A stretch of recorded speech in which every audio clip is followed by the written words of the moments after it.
Welcome to the Martial Arts Lifestyle Podcast, where we talk with martial arts practitioners about their histories and the influence that their practice of martial arts has on their lives. You are listening to the free version of this podcast, which is abbreviated. Help support this program by considering to subscribe to us on Patreon, where you will get 4 full-length podcasts each month, 1 week before the YouTube release date. The cost is that of about 1 coffee shop coffee per month. Go to www.patreon.com/malmag to subscribe. That is www.patreon.com/malmag. If you would like to purchase single full-length episodes of the Martial Arts Lifestyle Podcast, visit our Gumroad page at malmag.gumroad.com, and that is malmag.gumroad.com. This week I talk with actor, voiceover artist, and martial artist Ryan Burke. We talk about his history and coming back from a pretty major medical issue. Welcome to the Martial Arts Lifestyle Podcast, and today I've got a special guest. Well, they're all special. Hate to say that not everyone's special, but you're all special at the same time. This is an old friend of mine, or I say old friend, or somebody I've known for several years, and I found a very interesting human being down here at the Inosanto Academy. And he's a voice you may have heard and don't realize that you have, because he is a voice that's in a lot of audiobooks. So I'm going to let him tell a little bit about himself in that way and other ways. Welcome, Ryan Burke. Right on. Thanks for having me. You're welcome. So I'm guessing you want a mini biographical? Yeah, let's do a mini biographical real quick. Okay. What I'm doing now is audiobooks and industrial voiceover. And I guess where that took off, it took off before the pandemic, but it really took off during the pandemic. So I had built a studio bricks setup in my apartment, and I was very good at media managing digitally. So I never had to really see anybody, and I could deliver quickly and with minimal direction. So it's just one of those things where I was in the correct place and time to really boom my business. And then it's been a few years of catching the right wave. So when people ask me, how do you get in? I'm like, I don't know. I have no idea. Because it's such a burning platform. Things change so quick. Isn't that the truth? Yeah, like I had a buddy of mine, he was hard up for work, and he was like, I tried narration for a while and there's just no money in it, and da-da-da-da. I'm like, yeah, I know. Like the positioning of coming in as a new entrant, it's the Wild West now. Whereas when it was first emerging in 2012 and things like that, that was when iTunes joined the distribution sphere. Before that, it was a lot of CDs. Right, yeah. So once it hit that level, that meant Audible came in, and then Audible got optioned by Amazon, created an ACX network. So I kept catching these correct waves. After failing miserably in other areas of entertainment, I almost failed my way into this. By happenstance, I was in the right place, and I was like, oh, they're going to do this now, catch that wave. Oh, they're going to do this now, catch that wave. So now I am sitting on I've directed about 450 audiobooks with mixed talent. So there's people who are A-listers that I've done direction with, and that's a different experience when you're sitting in a room working with somebody who's on TV and in film for a week or 2 weeks, getting through their biography, and you're hearing things, and you're like, wow, I shouldn't hear half of this. And then catching the right wave for self-production, because, even when I was doing a lot of directing, my employers got really comfortable with going, no, you're going to keep directing. And I'm like, I started as an actor, come on. Right. So I had to actually, be a bit of a cowboy and jump out of the studio and build my own. I built my first audio studio in a closet. And that was where I landed my first big author, Chris Fox. And he was just starting. But since I had directed so many books, I was like, this book is candy. And I'm like, how many are you doing? And he's like, well, forever. And so I was like, ooh, job security. Let's go. And then he led me to other authors, and it's been such a trip since then. Needless to say, now I've done about 250 titles with my own voice under various aliases, but I've got 200 under my name. Wow. But like I use aliases. So it's like a version of ghost writing, yes, ghost voicing. Yes. Yeah. So like those other aliases, someday everyone will discover what those are. But it has to do with just, I knew where to position myself. Mm-hmm. Some of it had to do with some narrators use their names for everything, right? And there's a reason why you wouldn't want to. One is practical, like if you're doing adult fiction, right. You don't want to have your name with that if you're going in for other big gigs. Sure, of course. Yeah. There's that pigeonholing, because that never happens in entertainment anymore. Right. They're like, you said a bad word once. I'm like, I was paid to say the bad word. And it was a character I was playing. Yeah, like, you paid me. Yeah, that's right. It wasn't me. Right. So then there's that, and then there's the other side, which is I realized that due to algorithms and how audience members consume media very quickly, mm-hmm. they might not know the narrator very well. So here's the thing: it's not what sticks out to them, right? Yeah, but it's not what but like the algorithm places you with author and with narrator, right? Yeah. So if you're reading in a particular genre under a certain name, and then that's going to recommend them outside of they're like, what? And most people are point and click. They just go, they got a couple Audible credits, they go bye-bye. And then they give a bad review and you get roasted. Yeah. So part of me was going, well, I need to have brand differentiation with all these different aliases. Right, right. And so when audiobook publishers talk to me, they're like, why did you do that? I'm like, here's why it goes that way. Because there's the way computers think and the way humans think. Right, yeah. So that helped me. And then that also gives me way more titles than what people assume. They look up my name and they go, I only see 200. I'm like, yeah, there's a lot more. And the same thing goes with industrial voiceover. Because like industrial voiceover, most of it's like, they're doing VR tutorials for like electricians and plumbers and stuff like that. And so I'll play a lot of those characters remotely. And a lot of the mocap, and that's very rudimentary, mm-hmm. Dude standing next to a control box, but there's a bunch of fixed dialogue in it. Right. And then, they avoid accidents because they can do a virtual tutorial on plugins or whatever the hell they're doing.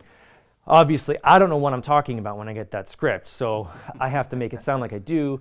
So there's a lot of that, and then there's like commercials for like insurance companies or whatever and stuff like that. So it's been a weird sort of like, I started one way, I was going to be, in your head, you're like, I'm going to do this, this, and this, and then you just play the hand you're dealt and you maximize it. So it's been a journey. Adaptability. Yeah. Fits into the martial art thing quite well. Oh my God. We'll get into that in a little bit. Yeah. So did you initially want to be a on-camera actor? Mm-hmm. And then this is where you ended up? Yeah, and I also at this point. Yeah, and I still get plenty of opportunities to be on camera, but it's one of those things where, again, it's the industry confirms itself. What have you done for me lately? Kind of thing, right? Yeah. So if my hot hand is in audiobooks and I'm getting paid really good money for that, mm-hmm. Sometimes the opportunity cost of stepping out of the booth and becoming an on-camera actor is less. Correct. Yeah. Right? So even if they're like, I'm going to pay you a couple of G to be on camera, I'm like, well, then I lose these 4 clients that pay me all year. Right. Right? Yeah. And so there's a bit of like, now I'm boxed into a very good niche, mm-hmm. but I also know that maybe one day my niche is going to blow up because technology could get rid of my entire job. Yeah, it's true. Maybe not. We've seen it forever in human history.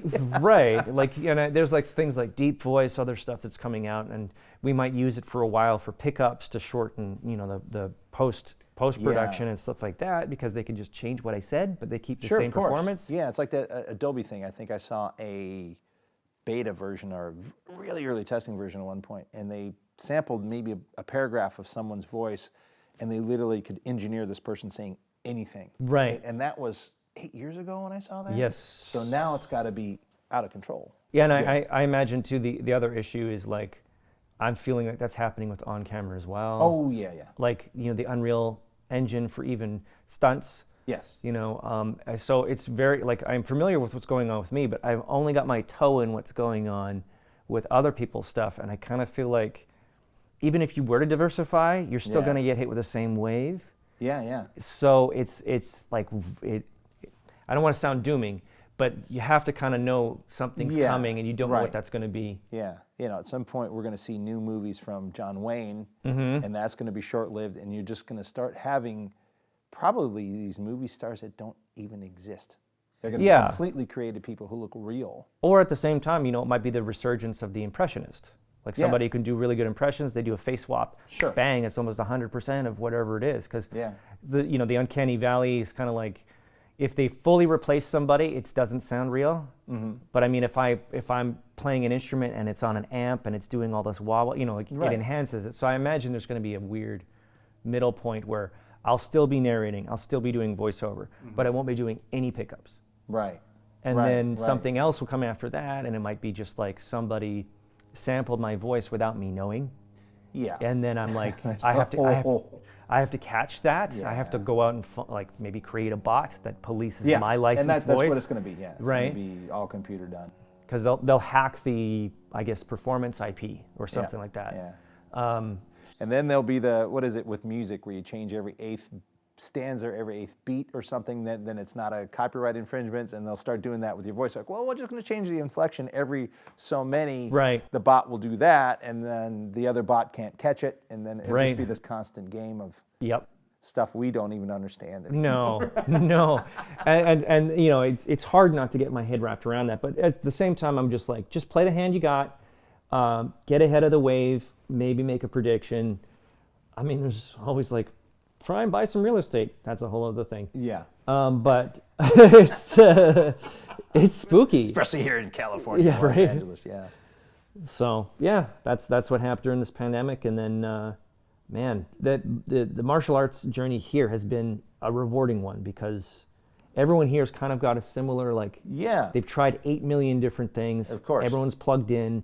That's why I get so much for this podcast, just by plucking from the Insanto Academy alone, because there's so many diverse people with what they do away from this. Right. Which is what makes the whole thing interesting. Yeah. For me, eventually I'll start plucking people from outside a bit, but I think I made a wish list, and I'm in the hundreds with people just directly first degree of separation from here. Right. It's crazy. But it's good. It's a big family. Yeah. So it's I don't even know where to start on here. I'm gonna have to. Well, let's go back to martial art origins. Where did you start martial art? Like when and what was it, and what got you interested in it? Well, okay. So when I was really young, at the age of 6, and I know biathlon is not considered a martial art, but in my mind, it kind of is. What's that again? Biathlon. Oh, okay. So I'm from Canada. Uh-huh. So I was doing cross-country skiing and marksmanship. Okay, projectile weapons. It's Area 11, right? Yeah, I understand. Yeah. But I mean, as a little kid, it teaches you safety, fundamentals of safety. Absolutely. And understanding what are dangers with these things. And it's a controversial subject because in my mind, I also remember having a firing range in my high school in the basement. Wasn't unusual in the United States either. Right. This is Canada, right? Canada is highly regulated with its firearms, but that also meant anyone who is using firearms had a lot of training, almost like the I shouldn't say the DMV. It's very strict. There's a lot of courses you have to take. Let's say if you've got upper licenses for heavier vehicles and things like that. Yes. Yeah. So that set a lot of, I think that's the beginning, understanding safety and then maximizing certain attributes like athleticism.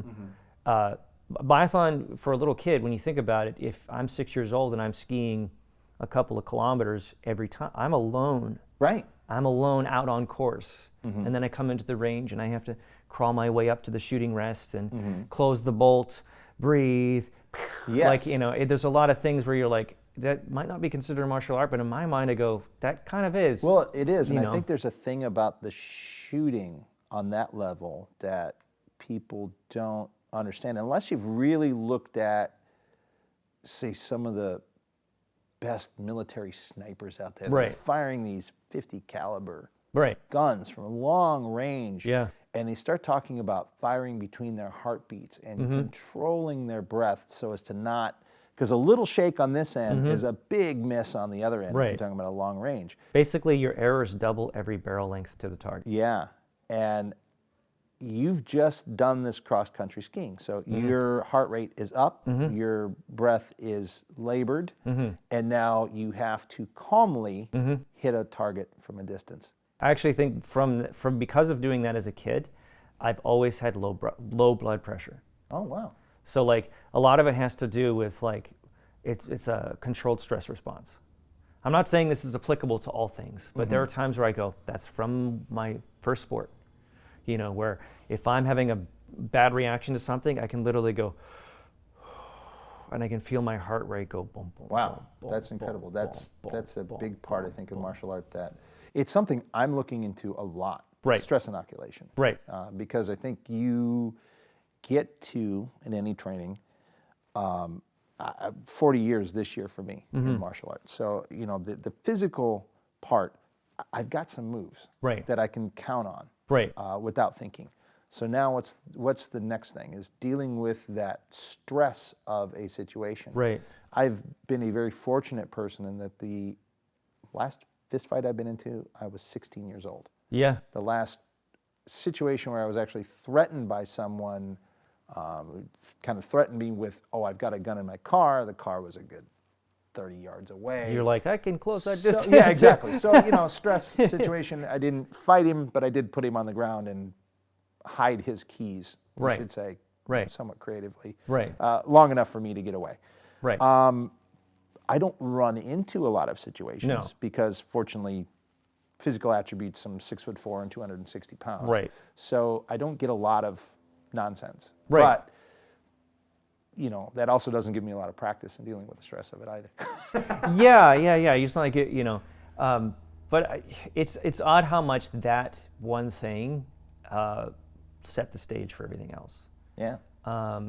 Because I can remember times where, you know, you're a little kid and I was crying, you know, because you're like, I remember there's this like couple of times where you'd be out on course and it's cold and your hands are getting frozen and you're skiing and you're skiing and you're skiing and you're like, I can't make it. But then you look around and it's the prairies. And the next judge is over the hill behind a tree. So you have to at least make it to the judge. Right. And then when I make it to the judge, my hands are a little bit warmer. And so the psychology of that sort of feeling of being a little kid and going, oh, I'm by myself, and then getting through it, and then, like, and then you get into the range and you're like, I'm gonna shoot now. Like, I know this sounds really negative, but I'm trying to paint it in a positive light, because eventually what ends up happening is you go, the only way through this situation is through, and I'm gonna make the best of it. And then at the end of that experience, you're like having hot cocoa with your friends, and like that cold snot in your face warms up, and you can wipe it away, and you know, and there's like this weird euphoria, like you survived some life-threatening thing, you know. But most of it was your head. It was just you. It's perspective. Experiences gives you perspective. Yeah. Yeah, and then when you get older, you start going, well, what's my clock time? What's the penalty? And you start doing all these things. But like for a while, you're like, I just need to keep pulling and skating, like, and the distance seems immeasurably large. But like when you grow up and you see what the distance was, you're like, that wasn't that far. Yeah. But back then, horrible. You thought you were like gonna die and nobody would find you. Like they would find you. They'd be like, Ryan hasn't been in here in a while. Snowmobile. Yeah, they were concerned. They would be concerned. So it's I mean, like going back to that playground you were on as a kid, looking at that super big monkey bars that you're now taller than, going, wait a second, what? Yeah. So I mean, it set the stage for also being able to be alone.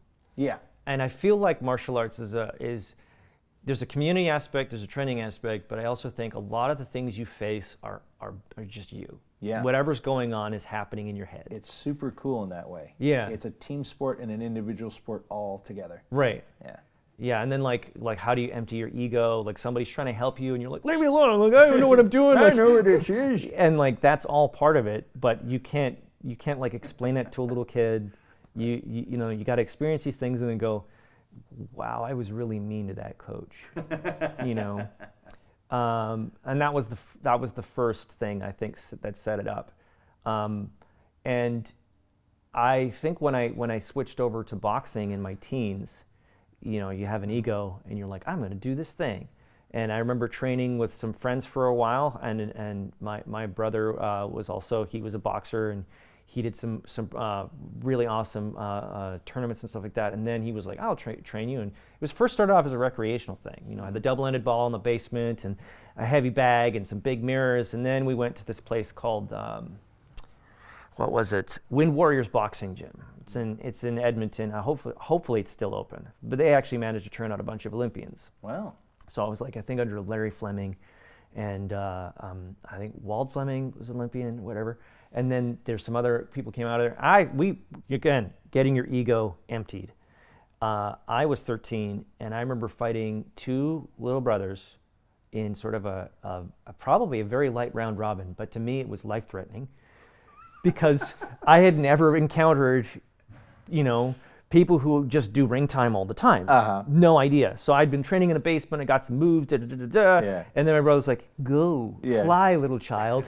And it was Frisco and Omar, and they were how much younger than me? I think one of them was 9 years old, and the other one was 7, and I was 13. So I had to reach, right? Yeah. But I remember them, like I was like jab, jab, jab, right, jab. I'm like, oh, this isn't so bad. And then left hook went off in my head. Bonk. And it sounded like a shotgun. Like it was like, poof.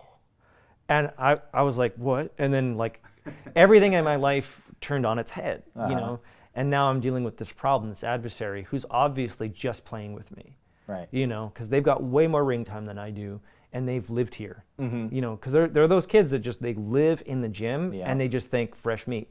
Right. And they've been punched at a few thousand times. Right. And whatever their background is, they're monsters. But they're following their coach's instructions. So like I remember hearing one of the cornermen like, just your left hook, Frisco. And then and I'm thinking just his left. And I couldn't see it. Like they were so good. Wow. They were so outmatched me that I was like, okay, ego, dump that out. Yeah. And then I was like, I remember there was sort of a turning point, like sitting in a locker room with me and my best friend Mark, and I was thinking, I don't like this. I should do more of it. So that's where I then we went back to the drawing board. We were down in the basement. We got more sparring time in. We started going to the backyard during the summer. That's when UFC first came out. And we watched the first UFC, and we're like, what is this Brazilian Jiu-Jitsu stuff? Like, it was just like, blew our minds. Like, we're like, okay, so we just got beat up in boxing, and there's this thing over here with all this other stuff? Now I can get thrown on the ground and tied into a pretzel too? Yes. We were watching Bloodsport and like, oh my God. And then, so we decided to start training at Circle Square Boxing Gym, which is more of the middle ground. Like, I remember Wind Warriors was very much like hardcore ring time all the time. And for me, that was just too much because the headaches were just too big. Yeah. But then the thing that was interesting was Circle Square had a nice mix of ring time and technical and like hands-on coaching.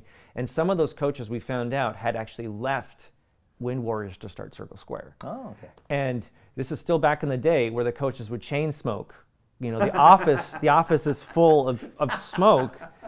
And they're like, oh, what do you want to do today? This is just classic. I love it. Oh, yeah, that new style, huh? So, like, it was one of those fascinating things where,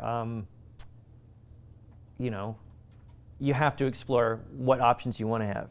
So we went and did that for a long time, and it was a great experience, like, because everyone coming in and out of that gym was also doing fight cards.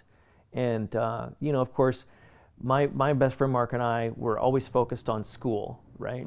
And of course we're in junior high school, and the thing is, we had parents that were like, I don't want you to scramble your brains, and so they never wanted us to fight. But I would say we got a lot of really good sparring in with people who were doing ring time and stuff like that. I think it was Tony Bad Boy Badia, and there was Tony Pep, and there was a few other guys out of there who, like, obviously, in my mind, I thought I was doing well against, but they were probably coddling us to no end. But like it was a cool place, and then what happened? University, and then of course the university takes over everything. And this concludes the abbreviated version of the Martial Arts Lifestyle Podcast. please click the like and subscribe buttons as well as the notification bell. Also consider subscribing to the full-length podcast at www.patreon.com/malmag or purchasing individual full-length episodes at malmag.gumroad.com. Thank you for listening to this episode with Ryan Burke. Coming up next week, adaptive martial arts expert Brandon Ryan. Check out the Malmag store at www.martialartslifestylemagazine.com and click on the store tab. There, you will find a full selection of Timmy B's brand sticks for FMA and Krabi Krabong, as well as Timmy B's and Dos Manos t-shirts. Many more products coming soon. Also click on our courses tab to purchase online courses, right now featuring a course in the Dos Manos stick of FMA. More courses to come. This show is produced by Martial Arts Lifestyle Magazine. Visit us at www.martialartslifestylemagazine.com and enjoy the free version of our online magazine with articles, a recommended schools page, and a worldwide events calendar. Music by Jackal Relic. Martial Arts Lifestyle Magazine and the Martial Arts Lifestyle Podcast are trademarked and copyrighted by TNT LLC.